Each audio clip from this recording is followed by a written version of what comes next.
Hello again, everybody. So now we're in part two of part two, talking about point of view. Make sure you're taking notes. So, point of view. I bet you guys know a lot about this already. I'll bet. So tell me in the chat box, whatever you can remember, what are the different kinds of point of view that authors can write stories in? And tell me a guess, just why you think authors might want to use those kinds that you can remember. All right, so point of view, you guys, is more than just talking about like labeling, oh, it's written in this person, it's written in that person, like Once Upon a Time, which is clearly third person, some kind of fairy tale, right? That's not all that matters here. It's just slapping a label here. It's you want to be thinking about who's telling the story and why, right? Is it a character? Is it some floating above, God of that universe, right? Is it a minor character, a major character? And how much is this person allowed to know? You need to be thinking about that to figure out the different point of view and what might be going on with it, right? Some narrators are limited, some are not. And to what extent does the narrator look inside each of the characters' minds and hearts and report about those thoughts and feelings? Those kind of help you figure out what point of view it's in. But we also want to know, like, what benefit? Why might the author have chosen that point of view to write the story? And how does it affect me? And what might the author be able to be telling me through that choice? Okay. So there's a lot of variations and combinations, but there are four basic ones we're going to focus on. There's omniscient, which is a third person omniscient. And then there's third person limited, which might follow a major character or a minor character. Then there's first person, which can be a major character or a minor character.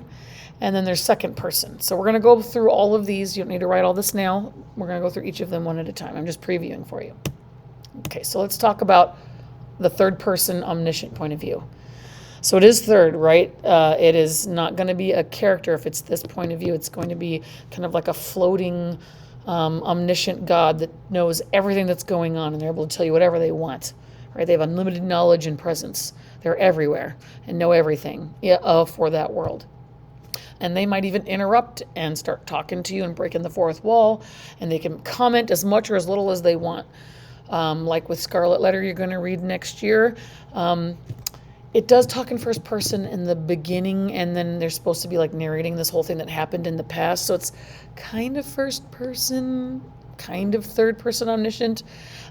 You'll see it's a mix, but he does tend to every once in a while snap out of narration mode and start making comments and critiquing what's going on. So that happens sometimes directly, but sometimes it's indirectly. It's kind of sneakily put in there, kind of like trying to feed your own interpretation. Okay, and it's the most flexible point of view because they can go anywhere and know everything. They can, you're not limited, right? Being the God of that universe, that kind of narration, okay? But it is subject to the most abuse of breaking logic, and maybe it can even be harmful to mystery and suspense, and it can be problematic, right? And it does have issues. If it's used skillfully, though, it can really enable an author to achieve both breadth and depth in understanding that world and the characters within it, and to help us show some kind of meaningful message, okay, or messages. But this point of view, you are in constant danger where you can get in the way between the reader and the story in a way, because you're pulling distance away. If I was telling something in first person, it's very intimate. Or third person, you're not. It feels like you're almost being told instead of shown things. It can be. And remember, good authors want to show you stuff, not tell you too much. So they can get in the way of the story if it's not done well. And the continual shifting of character viewpoints can be confusing, or can cause a breakdown in that coherence or the unity of the story. It can pull you out, and can be very confusing. And unskillfully used, it can actually destroy that illusion of reality that we talked about in the last Ed puzzle, that suspension of disbelief. So it can be a problem, and it can make you not feel as emotionally engaged because of that distance put between you and the character stories. It seems like they're kind of far away from us in comparison to other points of view. So third person limited, that's a point of view that's still third person. It's still somebody else telling you about what's happening to other characters, but it's usually just following one character at a time, or just one character entirely. So you are limited. They're not omniscient. They don't know everything. They just know everything about that person. So we're able to see inside them without the I, me, mine stuff, but we don't know about everybody else. But it is more objective than a first person point of view. So it's able to know more of the truth about the world than the character would be if it was from their point of view, using first person I, me, mine, right? Or we, us stuff. Okay.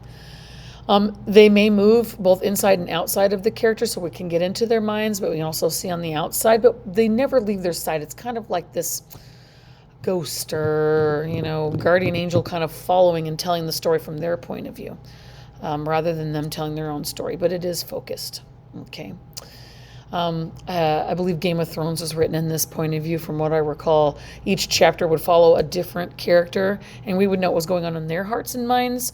But during that chapter that was named after that character, like it would say Tyrion, and you're only following Tyrion, you would only know his experiences. So it helped keep the mystery going, and we felt closer to Tyrion than we would if it was all omniscient point of view, showing everybody's minds flip-flopping all over the place.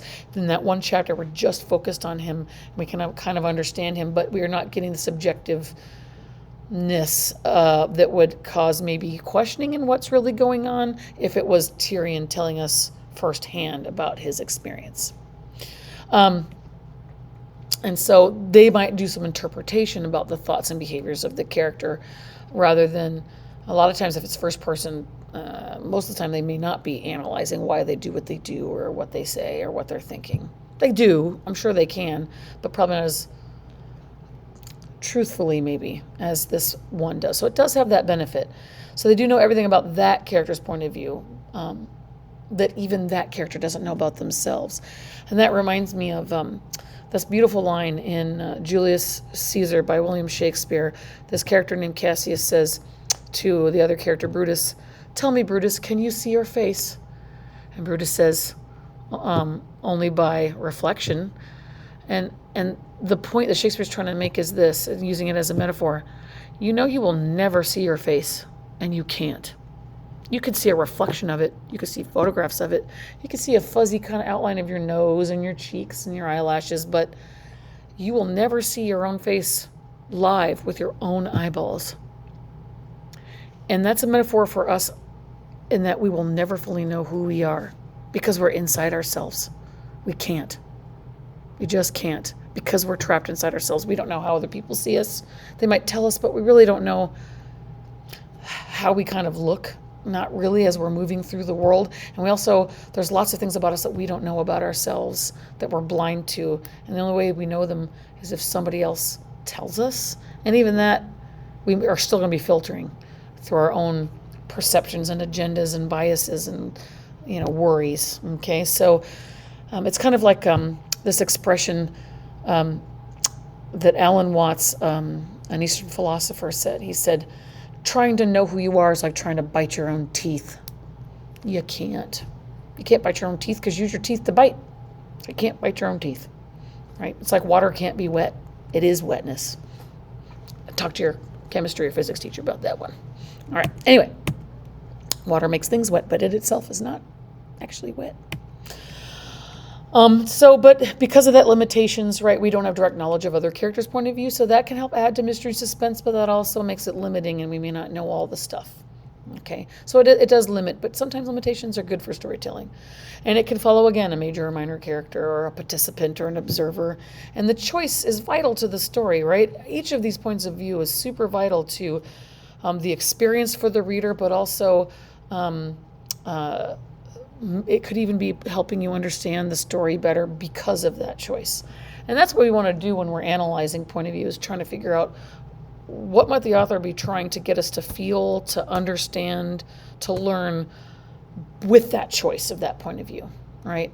And as I said, you're usually more connected than to the character than you would be with an omniscient point of view. Because it's more like how we experience the world, and it forces us to make more inferences, right? It's not telling us as much, it's showing us, kind of following that one character. So we're being led to see a limited field of observation like we do in real life, right? We're very limited. So tell me in the box, what's the difference between omniscient and third person limited narration? All right, so last two. We've done half, let's do the second half. So first person point of view, that's when the author disappears and the character becomes the teller of the story, right? And it's going to have that I, me, mine stuff.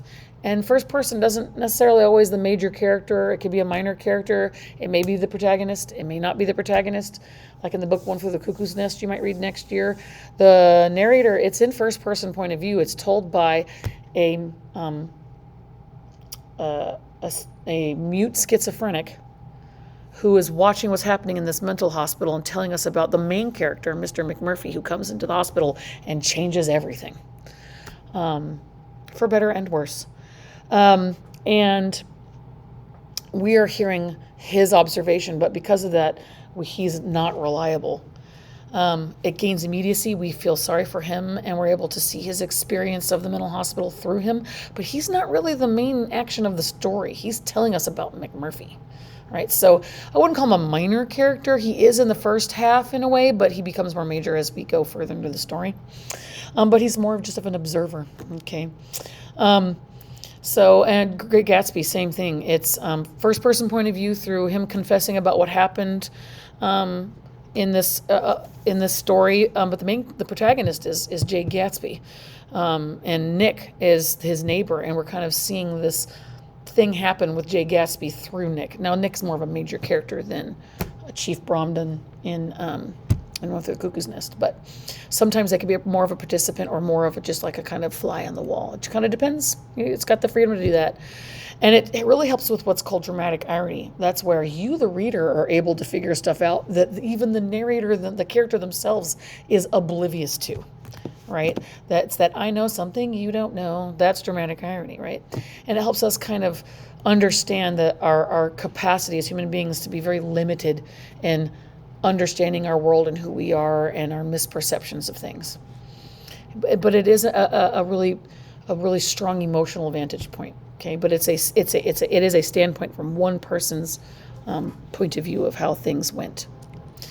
So it's more intimate, it's more emotional power. We feel this is the most feeling connected point of view you can get usually, although second can do that too. But it is limited in direct interpretation because of that, because it's their subjective experience. You're gonna have to figure out a lot about from what they say and tell us who they are as a person. They're very unreliable usually because it's not that they're necessarily liars, though they could be, but we are all limited in what we understand of things because it is only one person's point of view, and you're going to have this filter of your own emotions and biases and opinions and beliefs that you're going to interpret things that may not be actual capital T objective truth of the situation. That's why we can't go by witness accounts to convict people alone, because we're so unreliable. What we see is always interpreted and filtered, and our memory stinks. It's not very good. So just like in real life, we can't really rely on first person witness accounts for a lot of things, at least as whole truth. Same thing with this point of view. So it is a problem. So you're in constant danger of narrators maybe also transcending their own knowledge. That means an unskilled author might know too much, and you're like, wait, how'd you know that? And that causes plot holes. And that can harm unity and coherence, right? So checking your understanding. What is a virtue of writing in first person point of view? And what is a limitation of first person point of view? Okay, so last one, second person point of view. This is rare, but it's super neat if the author can pull it off. And that's written in the you, right? So they, them stuff is for the thirds, right? I, me, mine is first. Second is you. Okay, this is something you should never do on a formal essay, but in creative writing, absolutely. And this one's a rare one, but it's really neat. The book, The Fall, if we get to read that one, it is written in second person point of view. There's only really two main characters.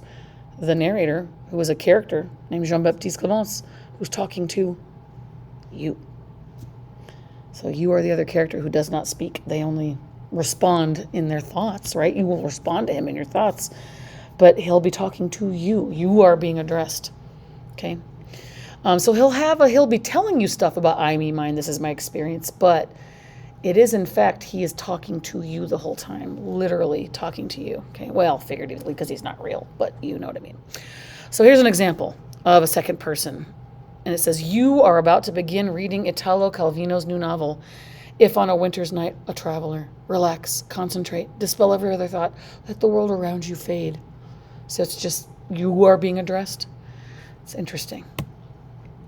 Okay, so as you read, and you need to try to identify any type, you need to ask yourself, is the narrator reliable? And how does the narrator's mind and personality affect the interpretation? Is the narrator perceptive or not? Some people are really oblivious to stuff, right? I know I am about a lot of things, I'm sure.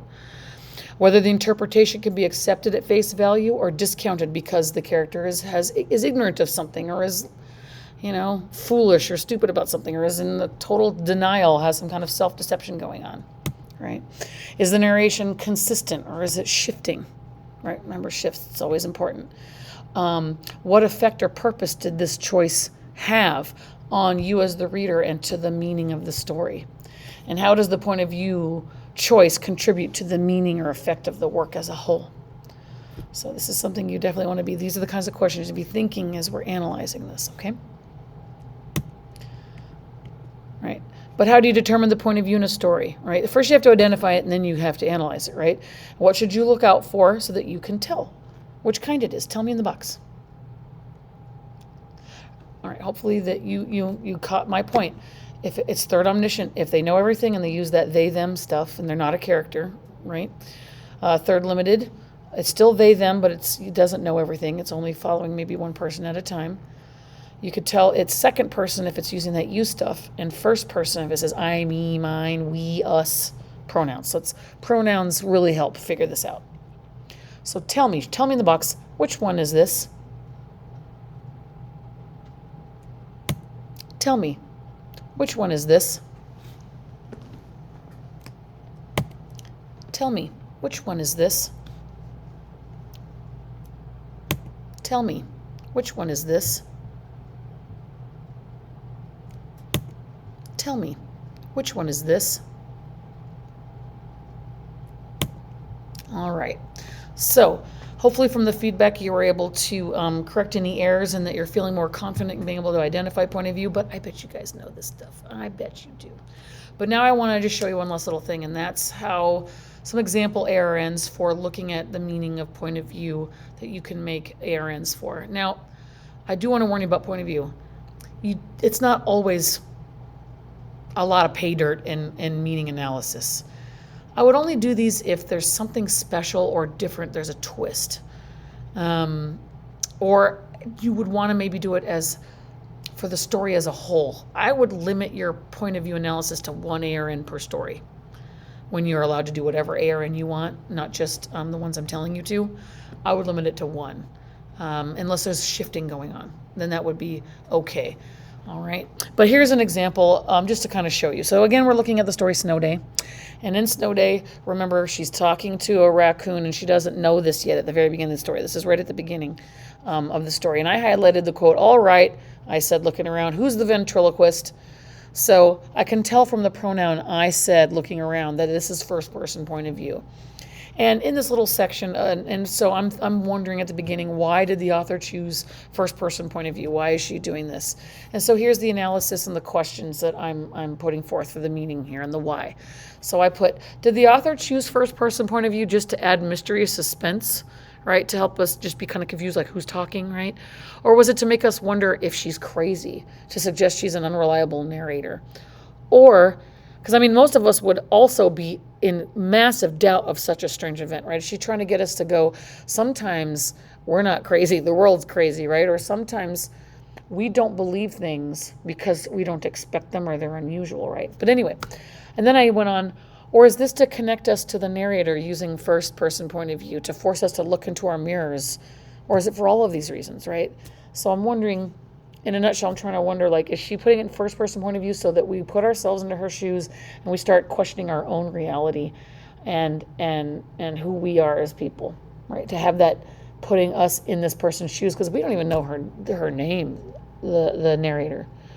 The lack of a name also makes me go, is this to make it universalized so that we all kind of put ourselves in their shoes? We don't really know much about them except there's as a person shoveling snow, and is gendered as a lady, I believe, by the raccoon, right? And we just, that helps us kind of put ourselves in it. So, and then here's another one. And I added it, and you can have more than one how in an ARN. So I put first person point of view, and I also put indirect characterization with thinks, because I want you to also see an example of characterization. And so from the steel, I picked the T. And so for this quote, I kind of went from this whole bottom. So I highlighted the beginning and the end, but I want us to look at this whole chunk here. And the chunk says, "Aren't you going?" she asked me. Because remember, this is when the spaceship, remember they asked him, "Hey, if you want to come over here, you can, but this is your one shot. You can always come back, but this is it." And so everybody's making their choice at this part of the story. There's like babies and birds and fish and all sorts of people making their decisions. And right above this, there's a father and a daughter, and the father decides to go and the daughter decides to stay. And so now it seems to be our turn, right? And the girl that's staying addresses us and says, "Aren't you going?" she asked me. Nearly every creature had made its choice. I saw smaller rotten orange pods flying out the windows and doors, the tropical fish, I thought, and the shut-ins and the babies. I guessed that some of the ships had gone into the rivers, lakes, and seas. I looked at the snow shovel in my hands. Stay and shovel snow, or go and see what lay next door to this world. The young woman gave me a gentle shove on the shoulder. "Go on," she said. So the meaning that I saw in here about her thoughts, right? We're going through the protagonist and the narrator's thoughts about, should I stay or should I go, right? Going through that, she seems unsure. So that's what I put. She seems to be unsure, conflicted about what kind of person she is. She seems like the author might have used this character trait and first person point of view to get us to see through her eyes so we can make our own choice, to make us think about what kind of person we are, adventurers or beautiful losers. It's a hard question to answer. It makes the reader think after the story is over. I would feel conflicted as well. Scary, but what an experience to go. But what about my duties to my family? Right? See, I'm kind of like I'm going into there. I'm seeing that this is an existential crisis story to get me to think about, who am I? Which then asks another question: who do I want to be? Right? Facing that mirror of truth. Right? So there's a reason why she put it in first point of view. So we are with her, having that same existential question for ourselves. We don't know what choice she made because it's, again, the author wants us to make that choice. That's the whole point. And we want to see her internal conflict because we would be matching that. What would we do? Okay? So there's all that meaning. The whole point of the story is through that point of view and indirect characterization of being able to see what's inside her thoughts if it is in first person. So I hope that helped as an example. So here is your assignment for this one. Again, I want you to re-go through Paper Menagerie. I know it's sad, but it's a goodie. And you want to highlight 3 more quotes in a different color for excerpts that you think might be really good examples of point of view or characterization, but limit to one point of view, okay? And focus more on characterization, right? You want to be looking at Jack, his mom, the minor characters of Dad and the neighbor old ladies and the neighbor kid, right? And maybe even the girlfriend of Jack, right? But you want to be looking at that. But I would focus on protagonists more than anything, and or main characters, right? Like probably Jack and Mom more than anything, but Dad too, to be able to figure out, what the meaning of this story is through the characterization. Okay, I hope you have a good one, and I'll see you in the next one.